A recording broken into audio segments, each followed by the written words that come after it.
Salve, salam jumpa kembali dengan saya Romo Adnan dalam permenungan kita pagi ini.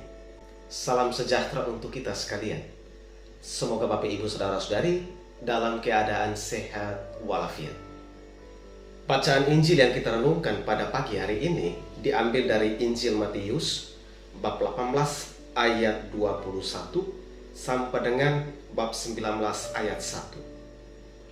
Kemudian datanglah Petrus dan berkata kepada Yesus, "Tuhan, sampai berapa kali aku harus mengampuni saudaraku jika ia berbuat dosa terhadap aku? Sampai 7 kali?" Yesus berkata kepadanya, "Bukan, aku berkata kepadamu, bukan sampai 7 kali, melainkan sampai 70 kali 7 kali. Sebab hal kerajaan surga seumpama seorang raja yang hendak mengadakan perhitungan dengan hamba-hambanya. Setelah ia mulai mengadakan perhitungan itu, dihadapkanlah kepadanya seorang yang berhutang 10.000 talenta. Tetapi karena orang itu tidak mampu melunaskan hutangnya, raja itu memerintahkan supaya ia dijual beserta anak istrinya dan segala miliknya untuk membayar hutangnya.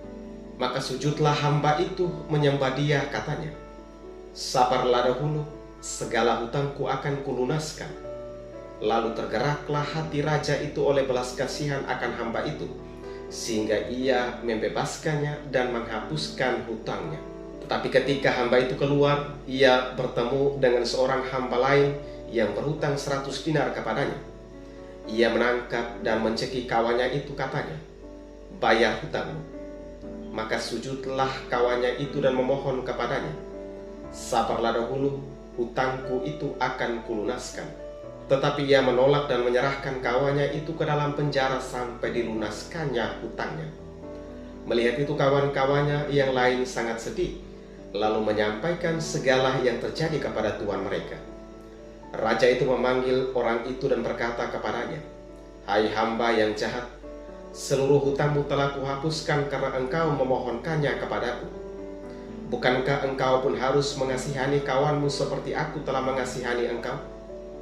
Maka marahlah tuannya itu dan menyerahkannya kepada algojo-algojo sampai ia melunaskan seluruh hutangnya.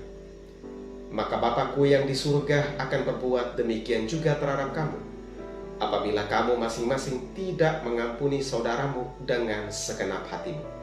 Setelah Yesus selesai dengan pengajarannya itu, berangkatlah ia dari Galilea dan tiba di daerah Yudea yang di seberang sungai Yordan. Demikianlah sabda Tuhan. Bapak Ibu Saudara-saudariku yang terkasih, dalam Injil tadi kita mendengar Petrus bertanya kepada Yesus, "Tuhan, berapa kalikah aku harus mengampuni sesama yang berbuat dosa terhadap aku? Apakah sampai 7 kali?" Tuhan Yesus memberikan jawaban yang sangat luar biasa.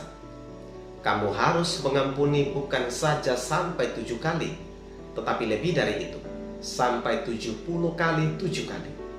Di sini Tuhan Yesus memberikan jawaban yang tak terduga dan mengejutkan. Kenapa? Karena jawaban Yesus itu sungguh di luar dugaan Petrus. Petrus yang awalnya tidak tahu mengampuni sesama yang benar, akhirnya dia menemukan titik terangnya, meskipun masih dalam keadaan bingung. Kita mesti bersyukur bahwa berkat Petrus, kita para pengikut Kristus akhirnya tahu bagaimana mengampuni sesama yang benar, yaitu mengampuni bukan saja 7 kali, melainkan sampai 70 kali 7 kali. Tentu kita harus mengakui bahwa pengampunan seperti ini sangat sulit bagi kita. Namun jika kita mengandalkan Tuhan, Tuhan akan memberikan sikap-sikap yang terbaik. Tuhan akan membuka hati kita untuk mau mengampuni sesama kita dengan setulus-tulusnya. Kita tidak bisa lakukan sendiri, dan kita butuh Roh Kudus. Roh Kudus itulah yang akan menguatkan kita untuk berani dan mampu melakukan pengampunan seperti yang diajarkan Kristus kepada kita. Bapak Ibu Saudara-saudariku yang terkasih, melalui perumpamaan yang disampaikan oleh Yesus, kita kemudian menemukan bahwa suatu saat nanti kita akan berhadapan dengan Allah. dan Allah akan membuat perhitungan dengan saya dan Anda. Dan kita semua pasti berhutang pada Allah. Hutang itu sangat melilit kita, dan kita tidak bisa melunasinya. Kita tidak bisa menghapusnya. Hutang itu tidak bisa kita lunasi, baik dengan kekuatan kita atau kemampuan kita, maupun dengan kekayaan yang kita miliki. Meskipun kita berhutang pada Allah, namun karena Allah berbelas kasih, maka Allah membebaskan kita dan menghapus semua hutang kita. Apa sesungguhnya hutang kita? Saya memberitahu Anda bahwa hutang kita adalah hukuman atas semua kejahatan yang pernah dilakukan oleh manusia. Ini tentu sebuah kabar gembira dan sebuah kabar yang mengejutkan kita. Dan satu hal yang pasti, bahwa Tuhan sudah lebih dahulu mengampuni saya dan Anda.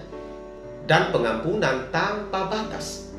Karena itu, Tuhan juga menginginkan agar kita menirunya, mengampuni sesama yang berdosa tanpa batas. Tuhan mau hati kita penuh dengan belas kasihan, penuh dengan pengampunan. Karena jangan sampai kita seperti hamba yang jahat, yang telah diampuni oleh tuannya, tapi menuntut agar sesamanya melunasi hutangnya. Lalu pertanyaan yang berikut, bagaimana cara Allah menghapus semua hutang kita? Allah menghapus seluruh hutang kita lewat cara mengorbankan Yesus Kristus Putra Tunggalnya. Seolah-olah Yesus yang bersalah melakukan semuanya itu. Ada hal yang istimewa di sini, yaitu Yesus mengambil kesalahan kita dan kita mengambil kebaikan Yesus. Bapak, Ibu, saudara-saudariku yang terkasih, lihat, Yesus adalah satu-satunya pribadi yang bisa menyelesaikan masalah. Yesus juga adalah satu-satunya pribadi yang bisa melunasi seluruh hutang kita. Dan tidak ada manusia dimanapun yang bisa melakukan hal ini. Tidak ada pribadi lain yang bisa. Hanya Yesus dari Nazaret yang bisa menyelamatkan dunia. Tanpa Yesus, kita semua sudah hancur di bawah hutang yang besar. Tanpa Yesus, kita semua harus membayar kejahatan kita. Dan hal itu tidak mungkin. Dan memang tidak mungkin terjadi. Hanya Yesus saja, Anak Allah yang sempurna, yang bisa membayar hutang orang-orang yang mau percaya pada Dia. Sehingga kita tidak binasa di bawah hukuman Allah, melainkan kita memiliki hidup yang penuh bersama Allah selamanya. Itu adalah hadiah yang cuma-cuma untuk saya dan Anda. Semua hutang kita, Yesus sudah membayarnya. Semua hutang kita sudah lunas, dan kita bebas, kita merdeka. Kita semua hanya bisa bersyukur dan berterima kasih kepada Yesus. Kita hanya bisa terima dengan rendah hati dan dengan berlutut memohon doa. Tuhan, ajarilah kami untuk mengampuni sesama kami sampai 70 kali 7 kali. Amin. Selamat pagi dan selamat beraktivitas. Tuhan memberkatimu sekalian.